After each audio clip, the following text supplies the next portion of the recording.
Em nome do Pai, do Filho e do Espírito Santo. Amém. Sejam todos muito bem-vindos à nossa igreja de São Miguel Arcanjo. Segundo o velho calendário, a dormição da Virgem Maria foi dia 28, próximo passado, se não me engano, foi quarta, quinta-feira. Nós estamos celebrando hoje por motivos óbvios. E hoje nós temos que enxergar algumas coisas importantes sobre a tradição da igreja, sobre o evangelho, sobre a epístola, para a nossa vida cotidiana, para a nossa vida se desenvolver de uma melhor forma. No evangelho você vê que Jesus fala assim para Marta: Marta, Marta, por que estão tão atribulada, com tanta pressa, fazendo tantas coisas? O que interessa é Deus. É ouvir a palavra de Deus. Então, amados, nós temos que trabalhar, nós temos que estudar, nós temos as nossas obrigações de casa, nós temos tudo que é deste mundo. Mas, em primeiro lugar, todos os dias da nossa vida, tem que ser a Santíssima Trindade, o Pai, o Filho e o Espírito Santo. Jesus falou, e eu sempre gosto de repetir, ele falou: ninguém vai ao Pai se não for através de mim. Muito bem. Então, nós não podemos jamais esquecer isso. Então, esse é o primeiro ponto. Eu acho que essa é a informação principal para o nosso cotidiano. Segunda coisa, nosso trabalho. Todos nós trabalhamos, seja em casa, nos afazeres domésticos, seja na rua, nas empresas, nas firmas, quem trabalha por conta própria. Eu gostaria de saber de quem aqui, quando começa o seu trabalho, entrega o seu dia de trabalho a Deus. Levanta a mão, por favor. Bravo, isso é bom. Por quê? Primeiro, que Deus abençoa. Segundo, que quando nós entregamos, nós vamos fazer o nosso melhor em louvor a Deus. Então, ser cristão, isso é importante. Para ser cristão não dá para ser mais ou menos. Para ser cristão não dá para ser morno. Para ser cristão não dá para, como se fala no popular, dar uma no cravo e outra na ferradura. Não dá. Ou você bem está com Cristo, ou bem você não está com Cristo. Deus não divide a sua glória com ninguém. Jesus não divide o seu lugar no teu coração com outras coisas, com paixões vãs. Então, ele fala no Evangelho, né? Aquele que ama pai e mãe mais do que a mim, não me ama. Aquele que ama as coisas da terra mais do que a mim, não me ama. Aquele que ama a si mesmo mais do que a mim, não me ama. Então, ele fala o quê? Que as paixões deste mundo, que as coisas desse mundo, aqui sim é passageiro, com ele é para sempre, é a eternidade. Né? E aí nós vamos falar sobre a Mãe de Deus, a Mãe da Luz. Por que que a igreja, ela comemora a dormição da Virgem? Na Igreja Católica Romana eles chamam de Assunção, que ela foi assunta aos céus, levantada aos céus. Nós chamamos de dormição por quê? Mas antes disso eu vou explicar algumas coisas para vocês.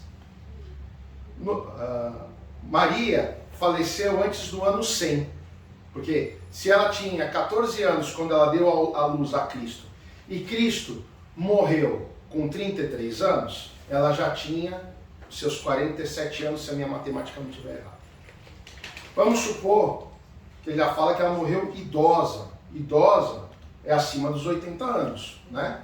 Apesar que naquele tempo idoso não era tão velho. Mas, enfim, mas vamos supor que sejam uns 80 anos. Então o que acontece? Ela faleceu mais ou menos perto do ano 100, no ano 80, por aí. Acontece o seguinte: segundo a tradição da igreja, e o que os primeiros padres da igreja falam, o que aconteceu? Como é que foi, como é falada a tradição da Virgem Maria? O mesmo arcanjo Gabriel, que é este aqui, que falou que Maria ia dar à luz ao Salvador do mundo. Ele chegou 3 dias antes do falecimento dela e falou para ela que ela ia morrer. E ela conversou com os discípulos que ali estavam perto e disse: olha, daqui a 3 dias meu filho vem me buscar. Muito bem. E assim aconteceu. Maria morreu, foi colocadas as vestes funerárias nela e ela foi enterrada da mesma forma como Cristo. Foi colocada num sepulcro. Não se fala bem dizer qual é este sepulcro. Tem em Jerusalém a igreja da dormição da Virgem. Muito bem. Então o que acontece? Depois de 3 dias, tanto é que na Grécia nós falamos que é a Páscoa de verão, por isso que se fala Panihiri. Porque depois de 3 dias o corpo da Virgem não estava lá. Vocês lembram que quando nós rezamos o credo, que nós vamos esperar a ressurreição dos mortos e a vinda do século futuro. A gente não reza isso? Por que que Maria, isso é teologia pura, por que que Maria não pereceu? Morreu como qualquer um de nós. Primeira coisa, Maria era um ser humano igualzinho a nós, concordam comigo? Não era Deus, não era nada, ela era uma mulher, igual a qualquer mulher que está aqui. Mas ela foi escolhida entre todas as mulheres do mundo de todos os tempos para gerar o quê? O Cristo. Lembrando sempre que o Cristo ele tem a sua divindade e a sua humanidade. A primeira vez que o Cristo existe é quando Deus Pai Todo-Poderoso o cria. Por isso que nós falamos que o Cristo provém do Pai. Porém, o Espírito Santo coloca-o no seio, na barriga da Virgem Maria, para ele se fazer homem, para que ele possa ser Deus e a oferenda para tirar os nossos pecados e para nós podermos ter a vida eterna. Por isso que nós não podemos ir a Deus se não for através de Jesus. Muito bem. E aí o que acontece? Por que que Maria, o corpo dela desaparece e vai para o céu e tudo mais? Primeiro, para mostrar para nós que nós temos a mesma oportunidade.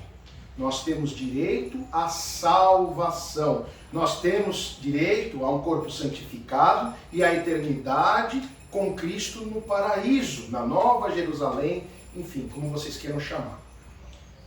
De forma que temos que pensar o seguinte: se ela deu a luz ao Salvador do mundo, ela deu a luz a Deus.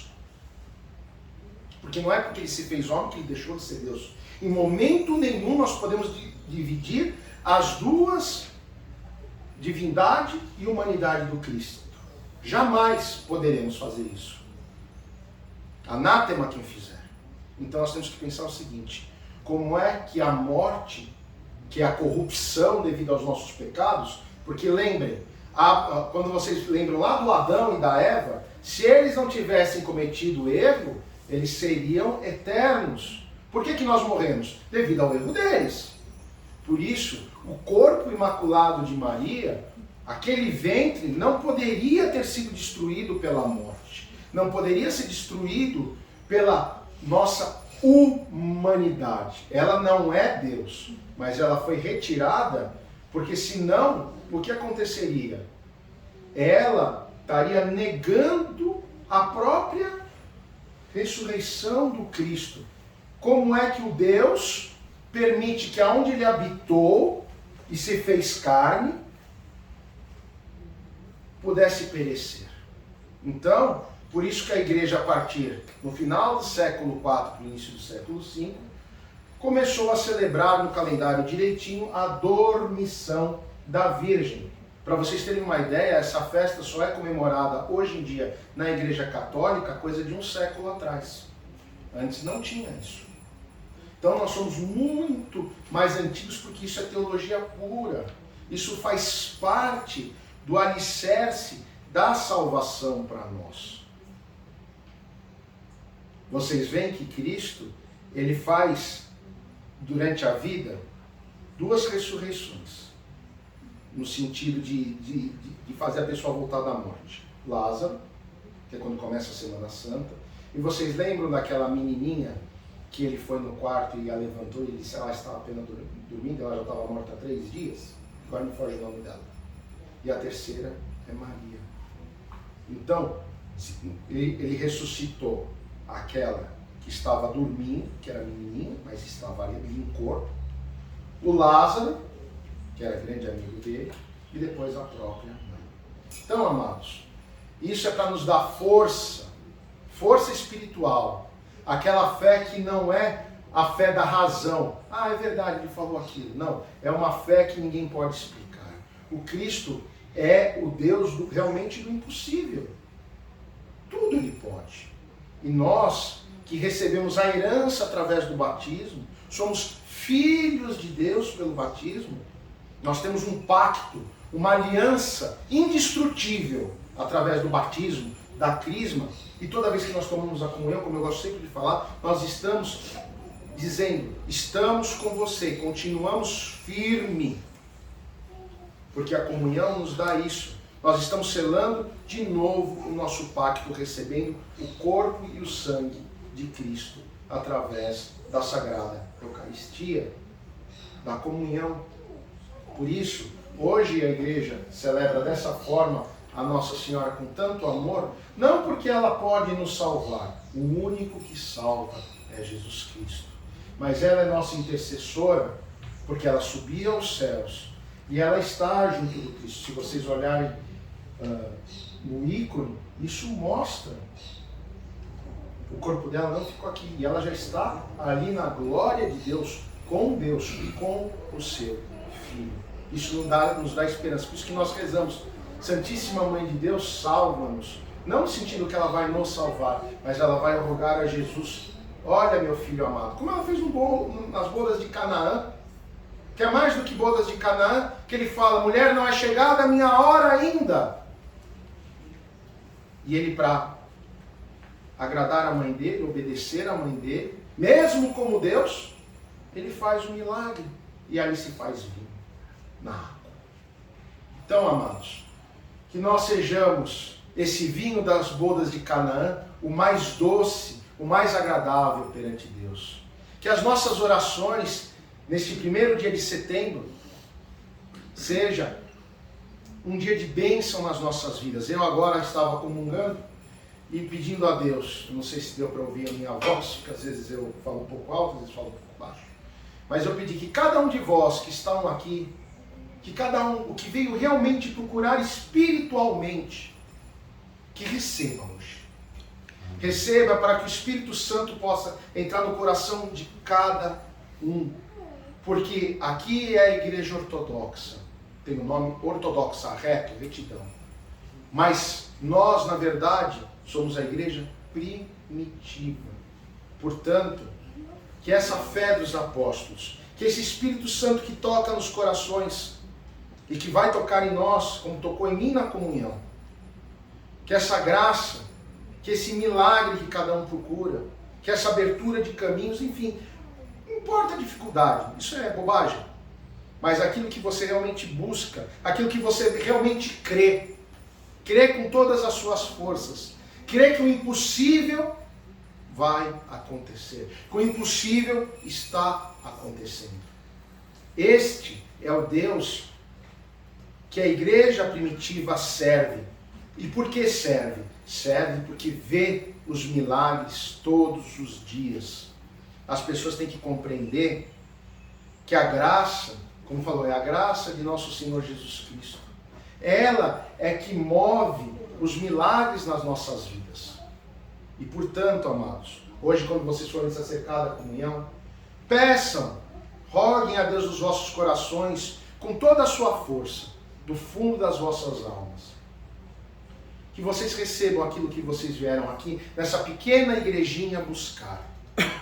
Onde não tem ouro nem prata, mas tem o tesouro mais precioso, que é a graça de Deus, que é o Espírito Santo, que está entre nós, neste exato momento, de braços abertos, para fazer o impossível na tua vida. Amém.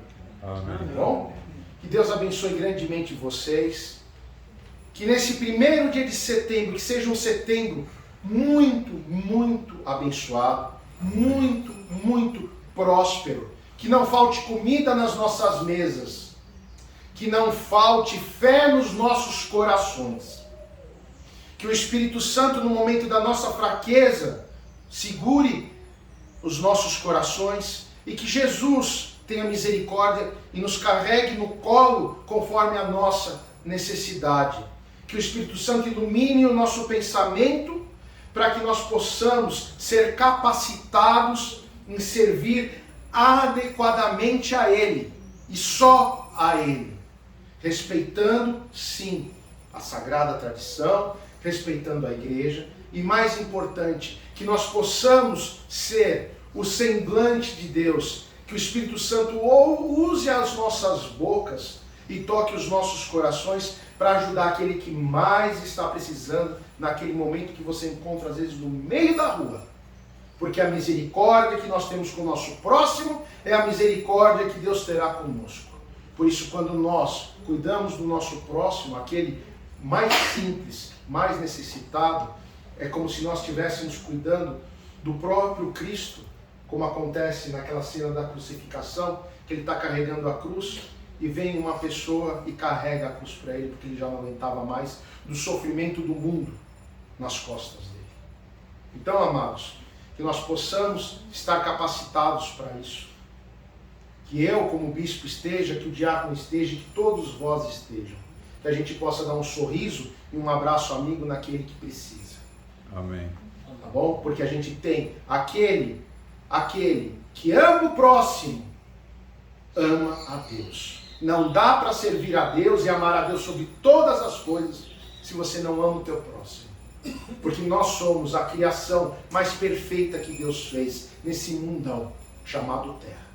Por isso, nós somos perfeitos, somos imagem, semelhanças, filhos de Deus pelo batismo. Toda a graça, toda a glória de Deus pode atingir a cada um de nós a qualquer momento. E eu creio, pela graça de Deus e pela recepção do Espírito Santo no meu sacerdócio e na minha sagração episcopal, que vem dos apóstolos, que nós não só abençoamos vocês, mas que o Cristo nos usa de tal forma que algo esteja mudando neste momento na vida de cada um de vós. Tá bom? Então, nessa fé, nesse amor, nessa vontade, nós iremos tomar essa comunhão hoje, pedindo perdão a Deus, mais uma vez, pelos nossos pecados. E que sim, aquele que se aproxima, como nós lemos, que não seja causa de condenação, mas sim de salvação, de reencontro com Cristo, renovo com Cristo. Esse é o Cristo que nós precisamos ter na nossa vida. Tá bom? Deus então abençoe a vós, as vossas famílias e os vossos lares, em nome do Pai, do Filho e do Espírito Santo. Amém. Por favor, vamos tomar nossa comunhão com muita fé, com muito respeito ao Cristo, nosso Senhor e Salvador.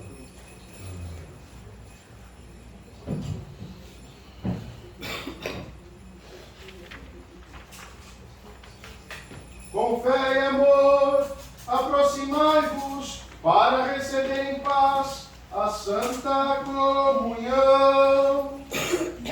Quem é batizado em nome do Pai, do Filho e do Espírito Santo, que se acerte.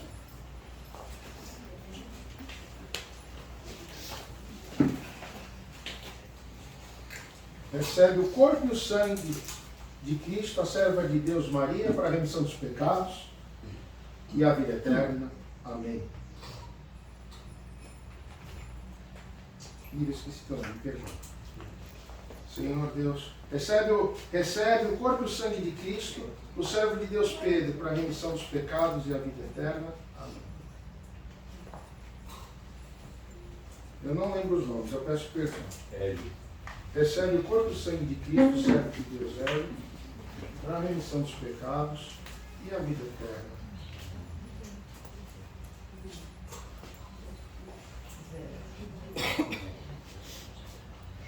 Recebe o corpo e o sangue de Cristo, o servo de Deus Hélio, para a remissão dos pecados e a vida eterna. Amém. O corpo sem Deus, Luiz, para a remissão dos pecados e a vida eterna. Amém. Teu nome, querido. Recebe o corpo e o sangue de Cristo, o servo de Deus Kleber, para com a remissão dos pecados e a vida eterna. Amém. Teu nome, querido. Recebe o corpo e o sangue de Cristo, o servo de Deus Arthur, para a remissão dos pecados e a vida eterna. Amém. Em nome da Senhora. Recebe o corpo e o sangue de Cristo, a serva de Deus Novita, para a remissão dos pecados e a vida eterna. Amém.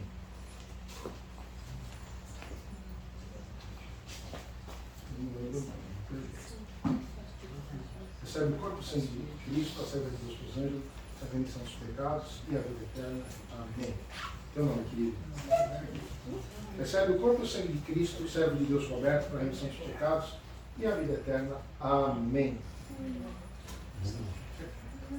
Recebe o corpo e o sangue de Cristo, a serva de Deus Luzia, para a remissão dos pecados e a vida eterna. Recebe o corpo e o sangue de Cristo, a serva de Deus Carlos, para a remissão dos pecados e a vida eterna. Amém. E aí, Júlia, não vai? Recebe o corpo e o sangue de Cristo, a serva de Deus Júlia, para a remissão dos pecados e a vida eterna. Amém. Recebe o corpo e o sangue de Cristo, o servo de Deus Serguei, para a remissão dos pecados e a vida eterna.